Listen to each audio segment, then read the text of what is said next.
The Wise Man and the Secret of Success. The Burning Desire. A young man, filled with ambition but frustrated by his lack of progress, had heard many stories of the great philosopher, the Wise Man. It was said that the Wise Man possessed the wisdom of the ages and understood the hidden mechanisms of the world. One morning, the young man traveled a great distance to find the master. When he finally spotted the Wise Man walking near the banks of a river, he ran up to him and asked, "Great Wise Man, I have come from a far land to ask you one question. What is the secret to success?" The Wise Man looked at the young man. He saw the impatience in his eyes and the restlessness in his soul. Instead of giving a direct answer, the Wise Man smiled and said, "Walk with me toward the river." The young man was confused, but followed. They stepped into the water. As they walked deeper, the water rose from their ankles to their knees, then to their waist, and eventually reached their chests. The young man began to feel uneasy, wondering when the lesson would begin. Suddenly, without a word of warning, the Wise Man grabbed the young man by the shoulders and forcefully ducked him under the water. The young man was caught completely off guard. At first, he thought it was a joke or a brief test of his patience. But the Wise Man did not let go. He held the young man's head firmly beneath the surface. The young man started to struggle.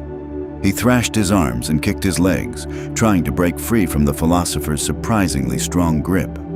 Seconds felt like hours. The young man's lungs began to burn as if they were on fire. His heart hammered against his ribs. His vision started to blur, and a panicked darkness began to close in on him. He fought with every ounce of strength he possessed, not for success, not for money, and not for fame, but for one simple thing: a single gulp of air. Just as the young man was about to lose consciousness, the Wise Man pulled him up from the water. The young man gasped for air, coughing and shaking, drawing in deep, jagged breaths of the cool morning air. He was furious. "Why did you do that?" he screamed once he regained his voice. "I came to you for wisdom, and you tried to drown me." The Wise Man waited for the young man to calm down. Then he looked him in the eye and asked quietly, "When you were under the water, what did you want more than anything else?" The young man replied without hesitation, "I wanted air." The Wise Man nodded. "That is the secret to success. When you want success as badly as you wanted air when you were drowning, then you will get it. There is no other secret." If you enjoyed this story, please give the video a like. And to make sure you don't miss any future stories, be sure to follow the Talezy channel.